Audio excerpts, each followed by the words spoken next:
I'm so glad you said that you wanted to talk about this because obviously, late this past week, Disney held the investors meeting and they announced all the Star Wars. Yeah, stuff they blew the doors off the place. Jeez. Dude.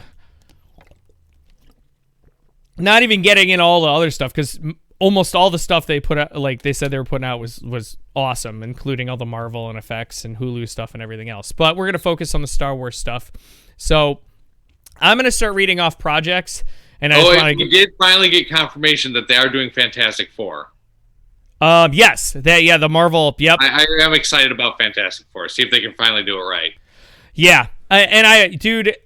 In Feige, I trust, man. In Feige, I trust with Marvel. Dude, he always figures it out. So, all right. So what I'm going to do, I'm going to read off a project, and then I'm going to let you comment on it and see what you think. So let's start with... I'm going to scroll down here. I don't want to start with the big ones first. So I'm going to skip Willow because it's not Star Wars oriented. So that is a Lucasfilm project. But, yeah, I'm not a big Willow guy. Yeah, I'm going to skip Willow. So, all right. We'll start with the weakest stuff first. So, A Droid Story.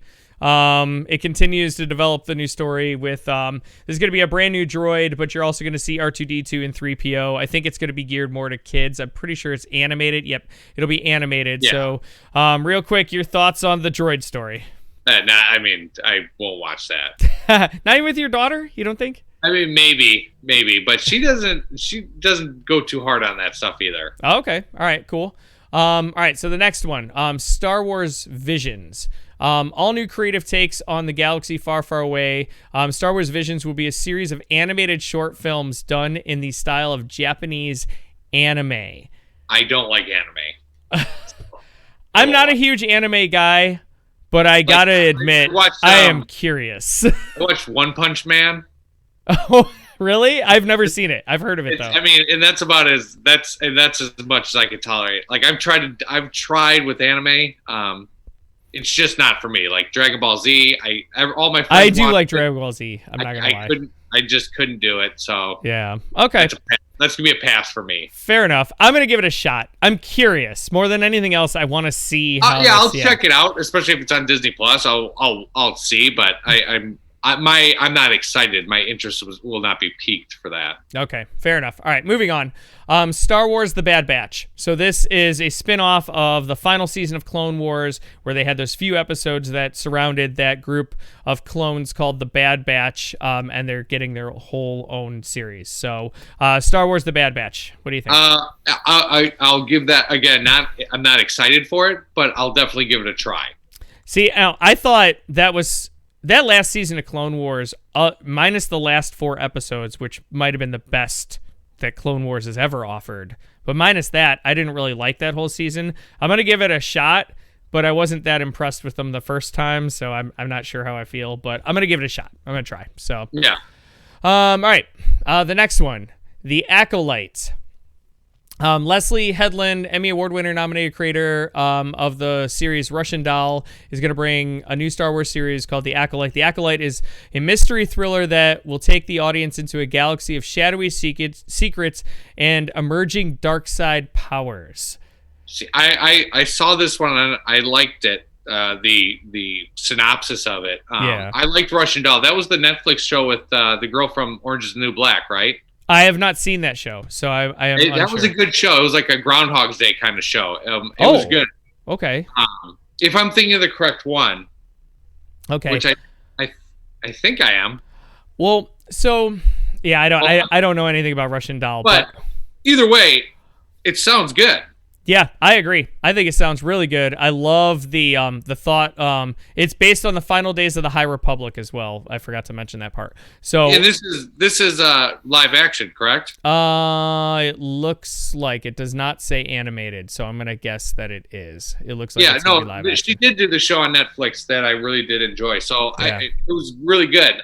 So I have high hopes for that. I mean, dude, anything that goes into dark side force powers and really delves into that, I'm in. Like, it kind of like the thought I got is maybe they'll do it in kind of that Darth Bane, like that whole trilogy, and like really get into a lot of the dark side force powers and all the Sith lore, because we haven't had that on the big screen as much. We never get that, and so I'm excited for that. Yeah, so I think that's going to be cool as well. Yeah, I agree. All right, moving on. Andor. Andor is going to be the spin-off series where Diego Luna reprises his role of rebel spy Cassian Andor from Rogue One, and he'll be joined by some new cast members, including Stellan Skarsgård, Adriana Arjona, Fiona Shaw, Dennis Goff, Kyle Soller, Genevieve O'Reilly as Mon Mothma. So the spin-off Andor, again, spinning off Rogue One. What do you think? It's always difficult for me. I'll watch it. Yeah. But it's always difficult for me knowing the fate of a character. Yeah. In the sense of, where his it takes away the I'm trying to word this correctly. It takes away the suspense of things that are going to happen because he doesn't die. Yeah, any risk he has, it doesn't matter because he's going to live through it here because we already know he dies later. Right. So I'm going to give it a shot. It just that always takes away from me because that the risk isn't there for them. Yeah. So yeah, but again, I'll watch. I liked him as a character. He wasn't he wasn't crazy compelling to me. Yeah. As a protagonist, but I'll give it a shot. Yeah, I kind of how I feel too. I'm gonna check it out. I did like his character. I loved Rogue One. I thought it was a really good movie. And so I'm very interested to see how they expand on his character and how they, kind of where he came from and why he was the way he was in Rogue One. So I think they're gonna get into. It's gonna be a lot more of that spy thriller type aspect of Star Wars, which I think would be pretty cool. So I'm interested. I'm going to check it out. But yeah, I'm kind of like you. Like, unfortunately, you're right. Like, with knowing where he's going to go, the risk on him is very, little. But we don't know about the rest of his crew. Right. So who knows? They may all die. Who knows? But yeah, I'm gonna check it out. So, all right, let's move on to the next one. Lando. So yeah, I mean, pretty straightforward. Lando's getting his own show. That's all we know. And the other thing we know is Justin Simeon, the creator of Dear White People, is going to be developing the story. So that's it. We don't know if it's young Lando from Solo or if it's old Lando. I don't have a ton of interest in Lando Calrissian. Listen, I think he was cool in the movies. But other than that, I just worry that they're starting to dig into these characters. Like, all right, it was Lando Calrissian. He was gambler. Mm-hmm. He was friends with Han Solo. Yeah, they were frenemies. Okay, but again, I'll watch it. I'll see what it's all about. I'm not going to not watch it, but I don't have much interest in that project. Yeah, I think for me, I'm curious. First I want to know, is it old Lando or young Lando? Like, where is this going to be based? Because is it Billy D. Williams or is it Childish Gambino? Yeah, they have not said where, or both. Maybe like old Lando will be flashbacking to young Lando. Who knows? And then, will they get Childish Gambino back if they go that route? Like, that's another thing. But yeah, I'm curious. Obviously, I'll give it a look, but I'm kind of like you. It's not something I needed in my life, but it's Star Wars, so I'm definitely. Yeah, I'll take it. I'll take it. Yeah. All right. Next up, this is a spinoff directly from Mandalorian. It's called Rangers of the New Republic. So, set within the timeline of Mandalorian, this new live-action series from executive producers Jon Favreau and Dave Filoni will intersect with future stories and culminate into a climactic story event. So what it looks like is we're going to get crossover shows with Mandalorian, starting with this one, Rangers of the New Republic. So who is that going to be? I think they're already starting to set up some of that. And you see it with Cara Dune, and I think you see it with the pilots, the X-Wing pilots. Mr. Kim being one of them. I think that's definitely one of them. So, and again, I'll watch it. I don't know enough about it to be excited or unexcited. Yeah. But like you said, more Star Wars. I'll take it. And it's not like all these are going to be coming out at the same time. These are going to be years and years apart. Yeah. And so I don't see the release dates on here, but there's going to be a point where like every month you're going to start getting alternating Marvel and Star Wars shows coming out. So I think it's like every month or every couple of months. So there's gonna be a lot I think they're gonna do it like HBO, like all the other guys do it. It's like, for 3 months we're gonna have Mandalorian, and then for 3 months we're gonna have the Raiders of the New Republic or whatever it's called, and then for 3 months you're gonna have Obi-Wan. So and that's good, because then you're always gonna have something that you can watch. Yeah. But again, we'll see. I don't know enough about it yet too. Yeah. And yeah, I'm kind of in the same boat. Well, I do think it's going to be, I'm guessing Cara Dune's going to have a role in it, and I'm definitely guessing that Mr. Kim is going to have a role in it. And I think that's where, because remember we were talking about that episode where he hands her the badge, and I think that was a direct, tie-in to this show. I'm guessing, but it definitely feels that way. That makes very good sense. Yeah. All right, now we're starting to get into the heavy hitters. Ahsoka. Ahsoka, after making a long-awaited live-action debut, The Mandalorian, Ahsoka Tano's story, written by Dave Filoni, will continue in a limited series starring Rosario Dawson and produced by Filoni and Favreau. We knew this was coming. I like limited series. Yes. Yeah, I think this is where you're going to get Thrawn. I get excited. When I see shows that have limited series, because that. I don't know. Did you watch Lost? I did not. I know of Lost and I know how it ends, but I'm trying to think of shows where you're like, they start out so great. Well, some would argue Game of Thrones. I won't. You don't know, but the problem with I disagree with Game of Thrones, because Game of Thrones was off the books. Yeah. And if George R.R. Martin had finished the books, we would have had a perfect ending to the show. Yeah. The problem is, when they went off the books, they were like, what do we do? Yeah. But Lost was super great in the first couple seasons, and then they were like, oh, we're really popular, we're going to keep doing it. We're like, it doesn't matter if it's popular, it doesn't matter if they're making all this money, it's over when it's over, because then it's like they have the story ready.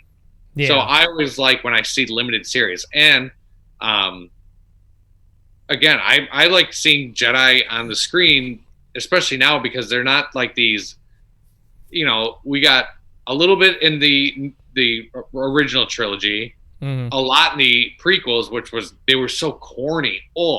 And very OP. Like super overpowered, I felt like in the prequels. And then the last ones, we just got Rey and Kylo. Yeah. And so we've never actually had that much Jedi where you're like, it's a show centered around the Jedi. I mean, because the prequels were, Conan always does this funny bit about, not always, but he did this funny bit about how it was, they talk about how it was like, the movies were based on like talking about trade regulation, and they're in the theater talking about deregulating the trade industry. He's like, it was like 20 minutes of the film, and I'm like, what?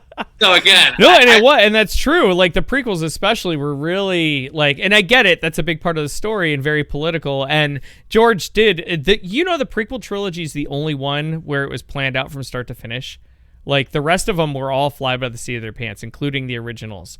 Like, the originals, they didn't think they were going to make another one, so they didn't bother writing another one. Yeah, and so it was all fly by the seat of your pants, and obviously the most current sequel trilogy was fly by the seat of your pants. But that one, and the one thing I always give it, he had a plan from start to finish. He executed the plan, the story, the narrative, everything was written all the way through. But yeah, it did get very bogged down. If I want to watch Senate hearings, man, I'll turn on C-SPAN, because that's exactly what you got for a big part of the movie, unfortunately.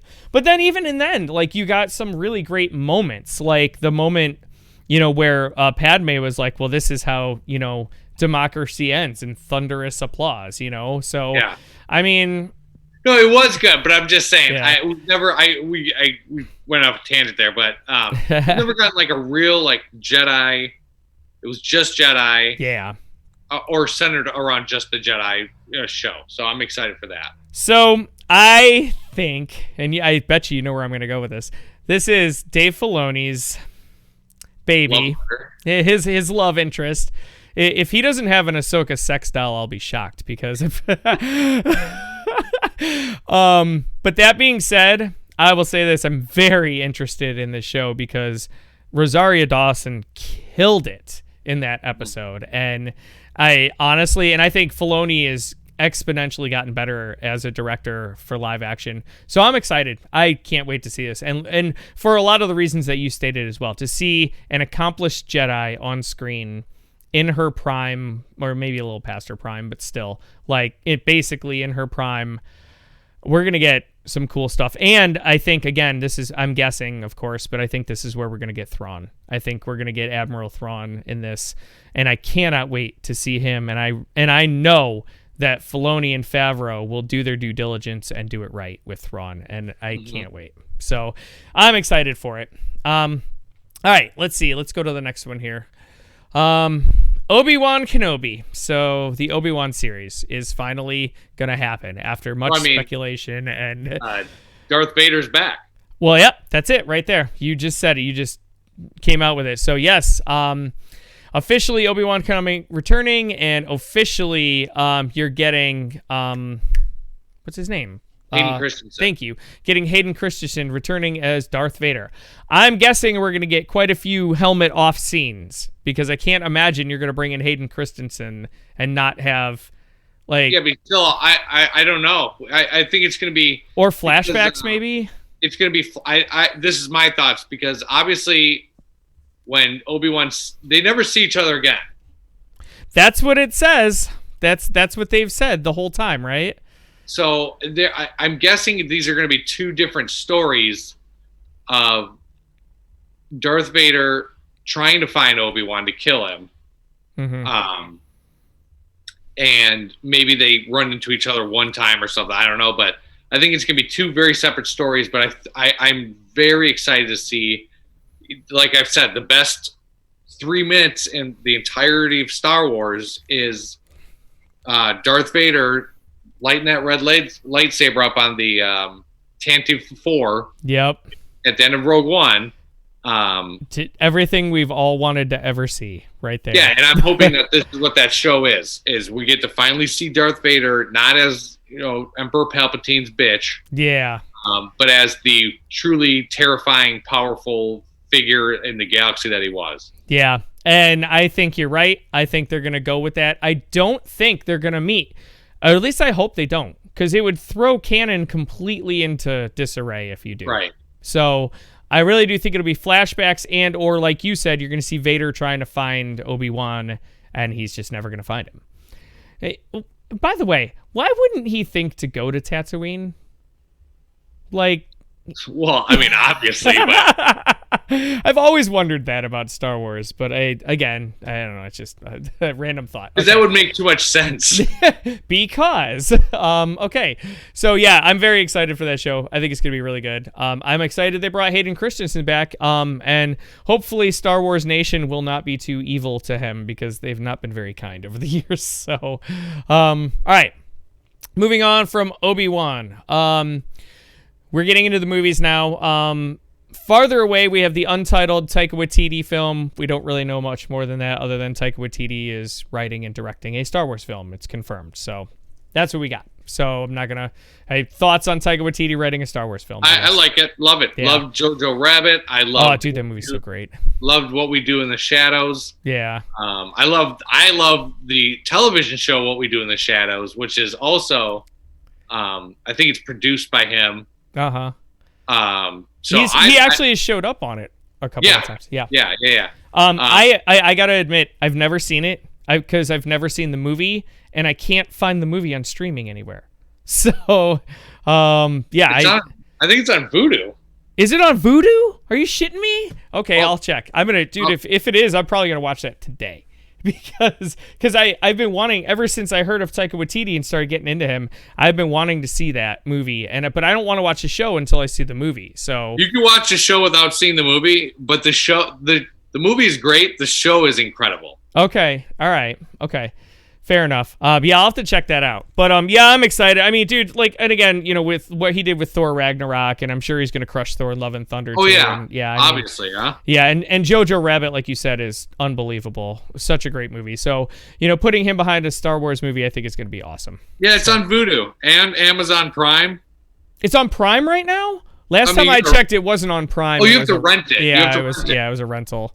Yeah. All right. Yeah, I'm gonna have to check that out. It's a good watch. But no, I'm excited for. I can't be excited because I don't know what it's about, but I like him a lot, so yeah, I will definitely look forward to that. Yeah, I think he's going to do a great job. So, and then obviously the big one, the next Star Wars movie coming out, Rogue Squadron, directed by Patty Jenkins. So,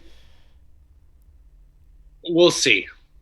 Okay. The biggest critique I'm hearing about this right now is it's going to be Top Gun in space.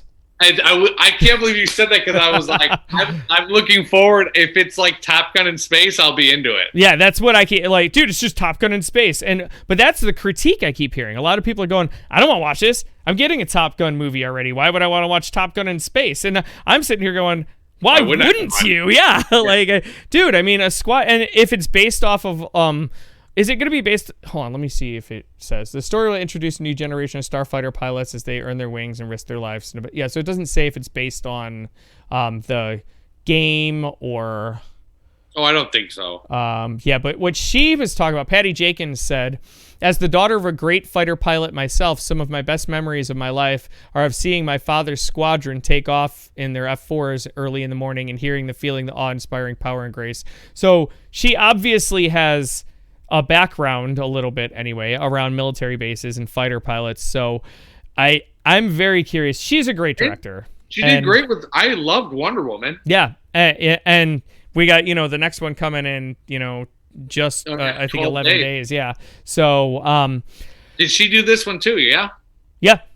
Oh yeah. Yeah. So we'll see how that one goes as well. But yeah, I think great director. Obviously, we'll see what kind of talent they put around her.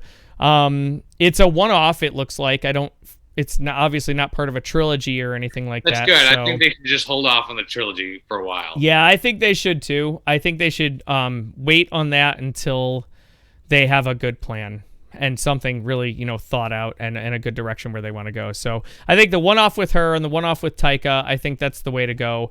And then to kind of like all encompass this, I like where Favreau and Filoni are going with their spin-off shows with Ahsoka and the Rangers thing. I think, and what I think they're going to do is you're going to see a lot of crossover with The Mandalorian, and you could see something kind of like what the CW does with like a big crossover show or whatever. I mean, it with the MCU, it clearly works. Yeah. If you take the time to set it up right. And you have to have guys like Favreau who will be kind of the overseer of all of it. And I always love it because there's such a good example of it works with the MCU, and then with the DCU, you're like, this clearly doesn't work. You can't watch, this stuff cannot be. I mean, MCU, it was almost, what was it, like 18 years? 14 years? Well, it was so 2008 was the first, so 12 years it's been. Yes. Oh, okay. So 12, I mean, that's a long time, especially in like 25 films. So and I think Endgame was number 24. So the 24th film. And I'm not saying they have to do 12 years because this stuff is already, a lot of this is established, but if you want to do it right, you got to put, it can't be 2-3 years. It's got to be like 6-7 years. And they've shown that they can do it. Yeah. Well, I think, what it boils down to is Favreau, I think, has a plan, and I think he's going to move forward with it. And the cool thing is, a lot of people criticize Kathleen Kennedy, myself included, but the one thing she's gotten right is The Mandalorian, and she put Favreau in charge. She paired him up with Filoni and said, do what you guys want. Just, take it, and they have. They've run with it. Smart enough to say, hey, I'll be the president, but you guys, hey, run it. Yeah. Well, I hope she either leaves and I hope Favreau takes over, or she does exactly that and lets him kind of take over the whole thing. That would ideally be best for me. I think Favreau is the perfect guy to take over. Yeah, I think so too. But she's still there. You should have saw her in her presentation. She was in all her glory. So, anyway, I am very excited, definitely, for those interlinking shows. I think the movies could be good, although they're pretty much standalone one-shots. I'm very excited for the Acolyte show, though. The dark side, force powers. I think it sounds cool. Yeah. So that's it, man. I don't.